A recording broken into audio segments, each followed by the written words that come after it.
Paix, amour, sagesse et justice sur vous, les Béna Bantou, les Béna Congo, les rois et les reines, les princes et les princesses, les êtres de lumière. Merci pour votre passage une fois de plus.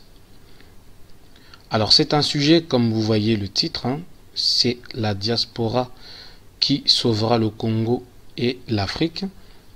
En fait, c'est un sujet, j'en avais déjà parlé dans une de mes vidéos, mais j'en avais parlé rapidement. Donc là, c'est vraiment quelque chose dont je vais vraiment m'attarder et appuyer vraiment dessus. D'accord? Pourquoi je dis, j'insiste, j'affirme et j'assume me dire que c'est la diaspora qui va sauver le Congo et l'Afrique. Vous savez, l'événement qui s'est passé au Congo le 7 août 2017 a été très révélateur.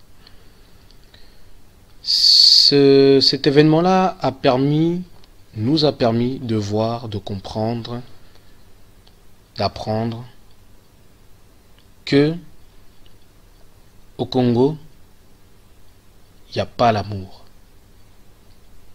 Au Congo, il n'y a pas l'unité. Au Congo, il n'y a pas la solidarité. Les Congolais sont très tribalistes. Ils sont très tribalistes. Ça, c'est déjà un premier point négatif que je voulais souligner. C'est ça, le tribalisme. Le tribalisme est très fort là-bas au Congo.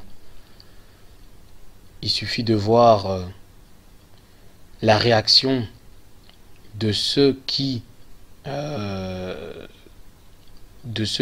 expriment leur mécontentement, notamment les combattants qui sont dans la diaspora et qui sont mécontents de l'attitude comment dire ça. En fait, ouais, je vais faire du 2 en 1 parce que c'est étroitement lié. Le premier point négatif que je disais, c'était le tribalisme, et le deuxième point, c'est les partis politiques. Parce qu'en fait, comme je disais, c'est étroitement lié. Pourquoi? Parce que chaque tribu a sa parti politique. Vous voyez? C'est-à-dire que, voilà, c'est un tel comme il est de telle tribu, eh ben non, on se lève pas. Vous voyez, il n'y a pas d'unité. C'est grave. C'est grave. C'est grave. Et sur le plan politique, était le deuxième point qui est étroitement lié justement au tribalisme, c'est que les politiciens, ils veulent être en fait celui qui va, soi-disant, sauver le pays. Ils sont en compétition. Vous voyez? Chaque parti politique est en compétition.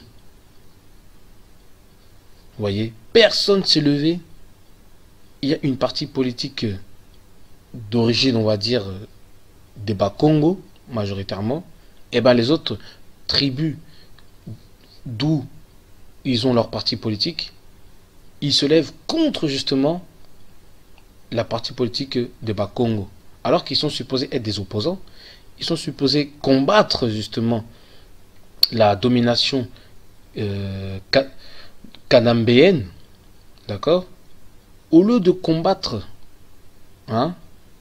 la domination canambienne, ils combattent justement ceux qui cherchent à combattre la domination canambienne. C'est du grand n'importe quoi. C'est du grand n'importe quoi. Donc il veut être les héros là-bas. Vous voyez?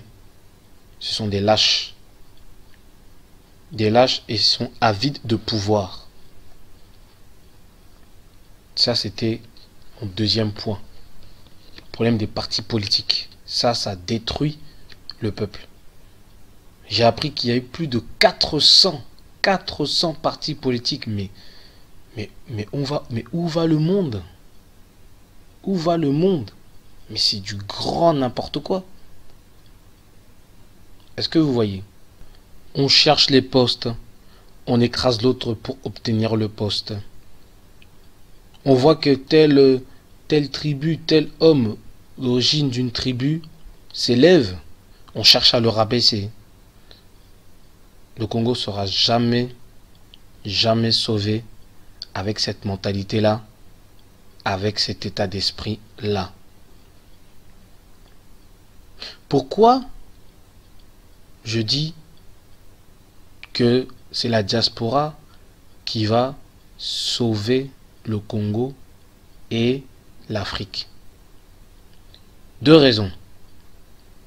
Comme je vous ai dit, voilà, j'avais déjà évoqué ça sur une de mes vidéos, mais là on va entrer en profondeur.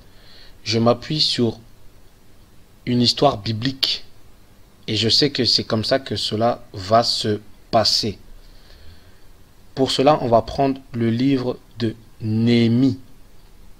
D'accord? Le livre de Néhémie. Et regardez,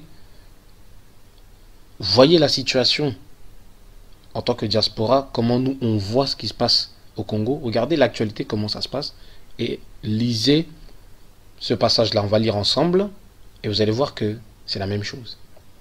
Vous voyez? Alors je lis Néhémie, chapitre 1, à partir du premier verset, qui dit: Parole de Néhémie, fils de Hakalia, au mois de Kisle, la 20e année.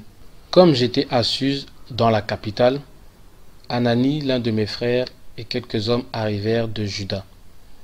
Je le questionnai au sujet des Juifs réchappés qui étaient restés de la captivité et au sujet de Jérusalem. Ils me répondirent: ceux qui sont restés de la captivité sont là dans la province, au comble du malheur et de l'opprobre. Les murailles de Jérusalem sont en ruine et ses portes sont consumées par le feu. Lorsque j'entendis ces choses, je m'assis, je pleurai, et je fus plusieurs jours dans la désolation. Je jeûnai et je priai devant le Nzambe des cieux, et je dis: Ô éternel Nzambe des cieux, Nzambe grand et redoutable, toi qui gardes ton alliance et qui fais miséricorde à ceux qui t'aiment et qui observent tes commandements, que ton oreille soit attentive et que tes yeux soient ouverts. Écoute la prière de ton serviteur, t'adresse en ce moment, jour et nuit, pour tes serviteurs, les enfants d'Isolélé, en confessant les péchés des enfants d'Isolélé, nos péchés contre toi. Car moi et la maison de mon Père, nous avons péché. Nous t'avons offensé, nous n'avons point observé les commandements, les lois et les ordonnances que tu prescrivis à Massa, ton serviteur. Souviens-toi de cette parole que tu donnas ordre à Massa, ton serviteur, de prononcer. Lorsque vous pécherez, je vous disperserai parmi les peuples. Mais si vous revenez à moi, et si vous observez mes commandements et les mettez en pratique, alors, quand vous seriez exilés à l'extrémité du ciel, de là je vous rassemblerai et je vous ramènerai dans le lieu que j'ai choisi pour y faire résider mon nom. Ils sont tes serviteurs et ton peuple, que tu as racheté par ta grande puissance et par ta main forte. Ah, Seigneur, que ton oreille soit attentive à la prière de ton serviteur et à la prière des serviteurs qui veulent craindre ton nom. Donne aujourd'hui du succès à ton serviteur et fais-lui trouver grâce devant cet homme. J'étais alors et chanson du roi.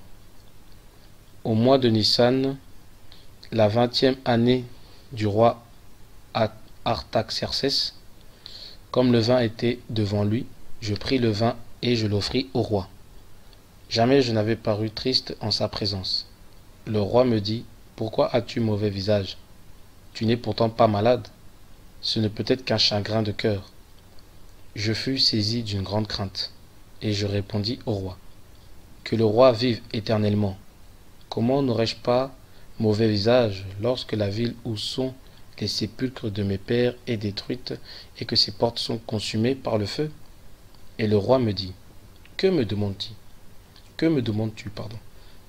Je priai le Nzambe des cieux, Et je répondis au roi, si le roi le trouve bon, et si ton serviteur lui est agréable, envoie-moi en Juda, vers la ville des sépulcres de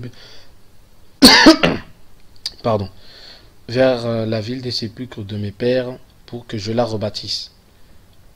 Le roi, auprès duquel la reine était assise, me dit alors, combien ton voyage durera-t-il, et quand seras-tu de retour? Il plut au roi de me laisser partir, et je lui fixai un temps. Voilà, on va s'arrêter là. On connaît l'histoire. Donc, c'est l'histoire de Néhémie. Néhémie qui était un enfant de la diaspora, d'accord, un enfant des captifs, hein, des exilés, et qui était échanson du roi. Donc, on peut dire qu'il avait un poste assez honorable, d'accord. Il était au niveau social, il était à un bon rang social, d'accord.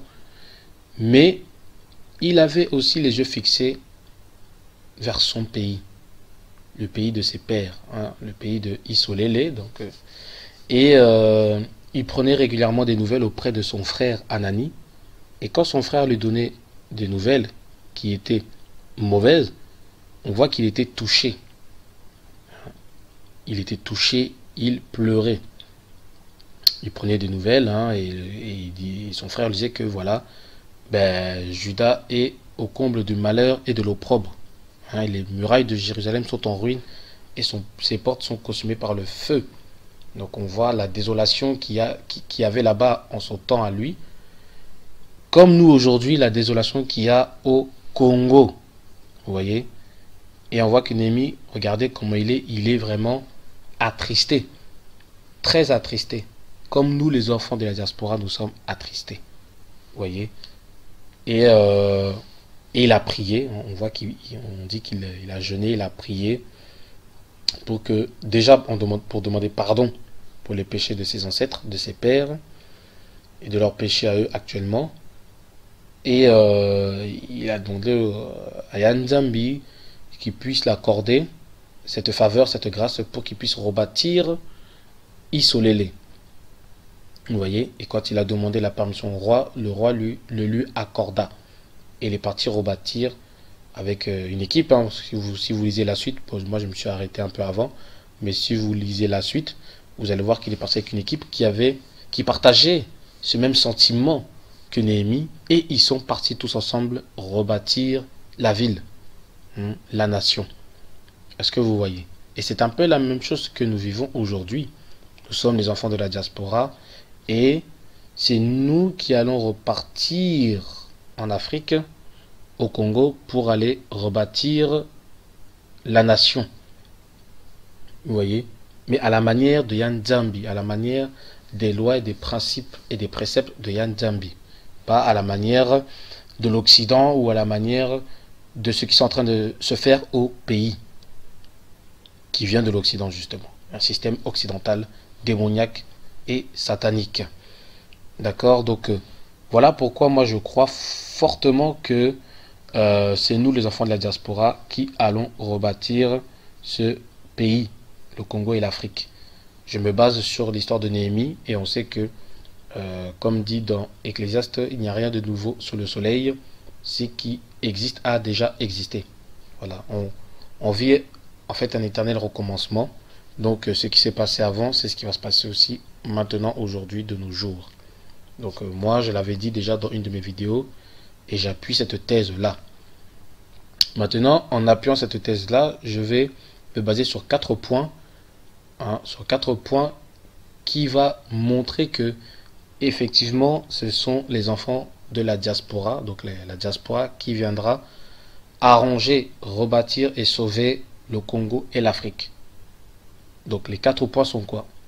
Premier point, pourquoi ce sont les enfants de la diaspora qui vont faire cela et non ceux qui sont au pays même? Déjà, il y a encore ce complexe d'infériorité de l'homme noir en Afrique en général, et surtout le Congo, envers l'Occident, envers l'homme blanc. Il y a encore ce rapport de prédation entre l'homme blanc et l'homme noir. Les noirs là-bas, les Congolais, ils ont encore ce complexe d'infériorité envers l'homme blanc. Quand l'homme blanc vient, il est bien accueilli, on l'écoute, on l'obéit, on courbe les chines devant lui. Vous voyez? Parce que là-bas en Afrique, ils ont encore cette mentalité, ils ont encore ce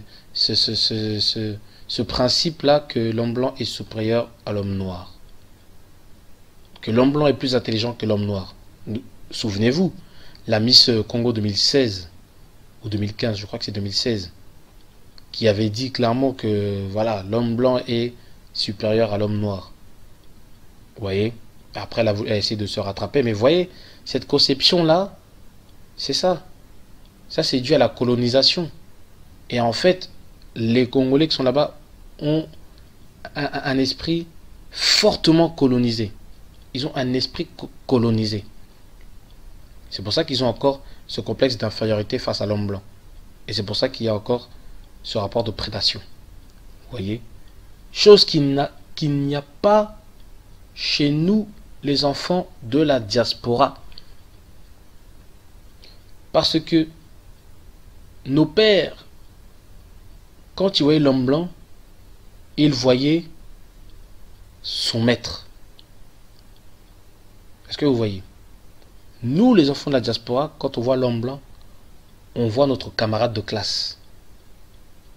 On voit notre ami. On voit, parfois même, je vais peut-être être un peu méchant, mais vrai, on voit même notre victime. Parce qu'on sait que en France, ou dans les pays occidentaux, les blancs ont peur des noirs. Ils savent que l'homme noir est physiquement plus fort, plus robuste, et plus violent, plus... Voilà. Vous voyez? Et l'homme blanc a peur de ça. Mais on va dire de manière générale, le rapport qu'il y a entre l'homme blanc et l'homme noir, c'est un rapport d'amitié, amical. Vous voyez? Donc déjà, la relation est différente entre les noirs qui sont au pays et nous qui sommes dans la diaspora. La considération que nous avons envers l'Occident, envers l'homme blanc. La considération est différente. Donc déjà, ce complexe-là que eux ils ont, nous on l'a pas. Ça fait déjà premier point qui appuie la thèse que comme quoi c'est nous les enfants de la diaspora qui avons cette responsabilité et cette possibilité d'aller sauver le pays, le Congo et l'Afrique. Ça c'est le premier point. Deuxième point, ceux qui tuent au Congo, en Afrique mais surtout au Congo, c'est le tribalisme.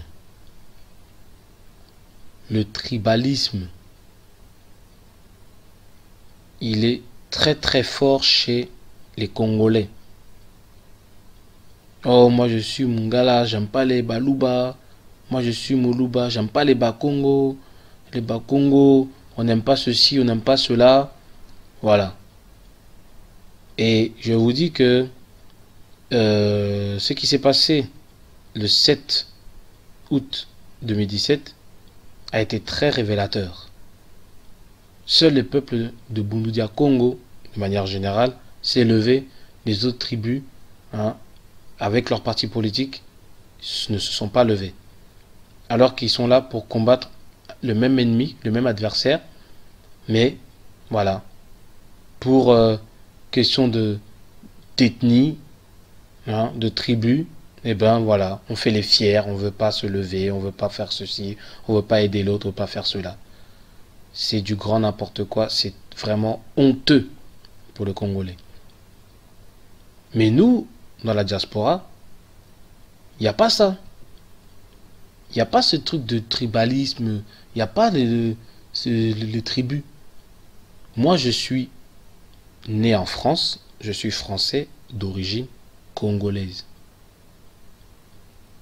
Mon frère, ma soeur est né en France, a grandi en France, et donc française d'origine congolaise.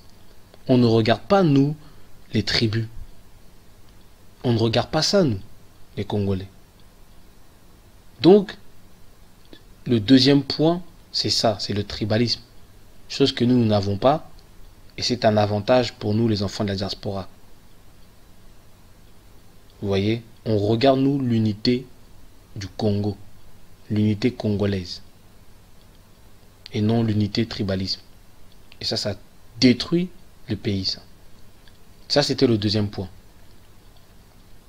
Le troisième point, c'est le parti politique.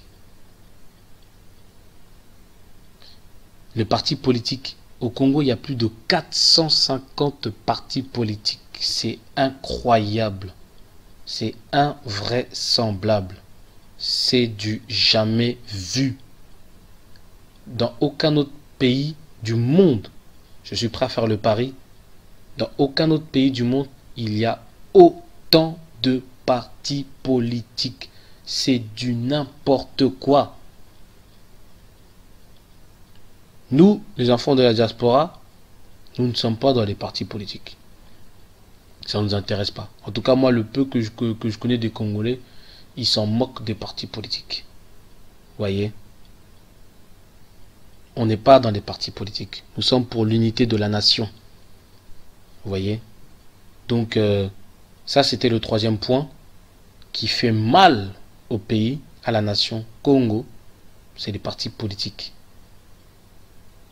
Et le quatrième point, qui rejoint un peu le tribalisme et la politique, c'est qu'il y a des gens qui cherchent à être le sauveur. Des gens qui cherchent à être le héros, que celui tout le monde va acclamer son nom.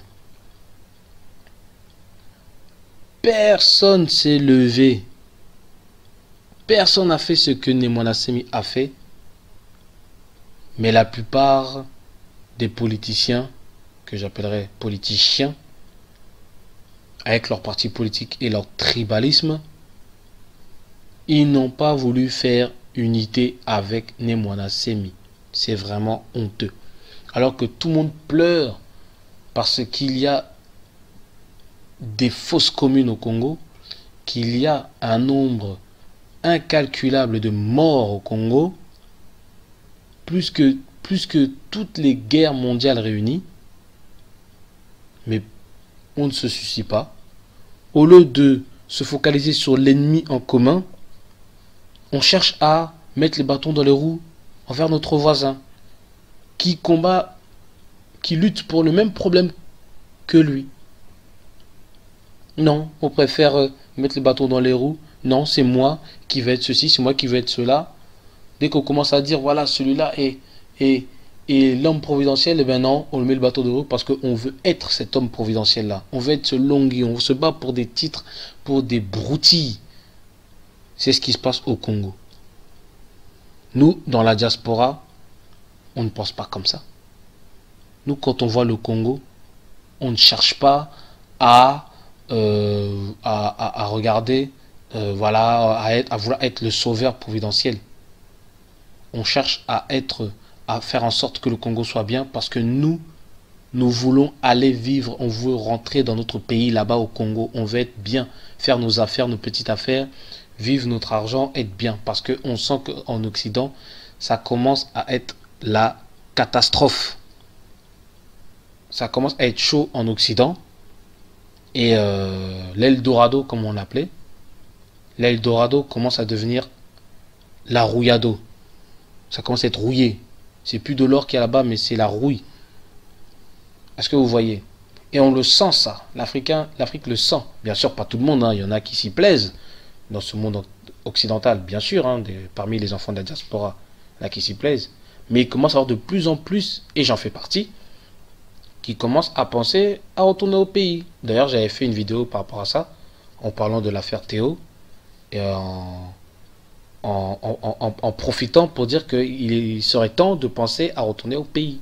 Moi, j'y pense, moi, j'y songe fortement. Et je sais qu'il y a de plus en plus de personnes qui pensent à leur pays, à se dire que on va commencer à rentrer au pays, à faire quelque chose là-bas. Le problème, c'est tout ce bordel qu'il y a au pays, au Congo, à cause de ces 4 points-là que j'ai cités. Le tribalisme, le complexe d'infériorité envers l'Occident, des partis politiques pourris, du n'importe quoi, et la lutte pour le fauteuil du président. Hein. Tout le monde veut être le calife à la place du calife. Au lieu de d'abord de lutter pour l'amour. Pour que nous ayons l'amour, l'unité et la fraternité au Congo. Et ça au Congo, voilà. Comme ils luttent pour ces choses-là, ils n'ont pas les yeux spirituels ouverts. Mais nous, comme ça dans l'Occident, nous savons un peu ce qui se passe, comment l'Occident opère, comment, voilà, ça se passe en Occident, et nous avons une vue, comment dire ça, nous sommes capables de prendre de la hauteur sur ce qui se passe au pays, au Congo. Nous sommes plus éveillés, et nous pouvons mieux, avec la sagesse de Yann Djambi, nous pouvons mieux, comment dire ça, nous pouvons mieux, j'ai perdu le mot, analyser, voilà. Nous pouvons mieux analyser les situations et pouvoir mettre une bonne action en adéquation avec la situation donnée. Vous voyez? Donc, moi j'insiste que c'est la diaspora qui va sauver l'Afrique et le Congo. Et pour cela, il faut que la diaspora soit préparée, d'accord, pour les événements à venir. À savoir déjà que l'Occident, comme je le dis tantôt, ça va être de plus en plus catastrophique. Hein? On le voit, hein? L'homosexualité qui grandit, la zoophilie, des choses, on vous taxe encore plus en plus de l'argent pour te rendre pauvre. Donc on remplit les caisses de l'État, mais on dit que l'État est pauvre. Il y a de plus en plus de choses. Il y a des attentats qui arrivent aussi. Donc eux aussi, ils ont aussi leurs problèmes entre les Blancs et les Arabes. On va dire, voilà, l'Arabie, tout ça, l'islamisation, etc. Ça va être le bordel sans nom en Europe. Donc il va falloir y songer à retourner en Afrique. Et être prêt à combattre pour la terre de nos ancêtres. Parce que je vois des gens qui se battent pour la terre d'autrui. Ben, il serait bien de se battre pour la terre de ses ancêtres. Vous voyez? Donc quand je vois des gens qui votent pour les Macron et tout, et le même Macron qui critique l'Afrique, ben, j'espère que vous, les enfants de la diaspora, vous vous réveillez et vous voyez qu'on se moque de vous. On se fout de vous. Vous êtes là, vous allez militer, je suis de gauche, de droite, je suis pour Macron et tout. Vous avez voté Macron. Regardez ce que Macron dit maintenant à l'Afrique. Oh, l'Afrique, la femme, tout ça, il vous dénigre. Vous qui avez voté pour lui. Ça, c'est une façon de dire, voilà, un petit message, un petit clin d'œil à mes frères de la diaspora. Réveillez-vous. Il faut que vous sachiez que l'Occident ne vous aime pas, ne veut pas votre bonheur, ne veut pas que vous soyez heureux. Vous voyez? Moi, j'ai compris cela. Ingeta pour le Seigneur à Congo. Et j'espère que beaucoup d'entre vous a compris ce petit jeu-là des Occidentaux. Donc voilà, ainsi s'achève ma vidéo. Merci de m'avoir suivi. Je rends gloire au Seigneur à Congo, à Isaiah Congo. Et pour vous qui m'avez écouté et qui m'avez suivi, je vous remercie de tout cœur d'être fidèle et de suivre mes vidéos. Et je vous dis, bien sûr, hein, paix, amour, sagesse et justice sur vous. Soyez infiniment bénis. RDC, basala kafeti na mawa ya moto te.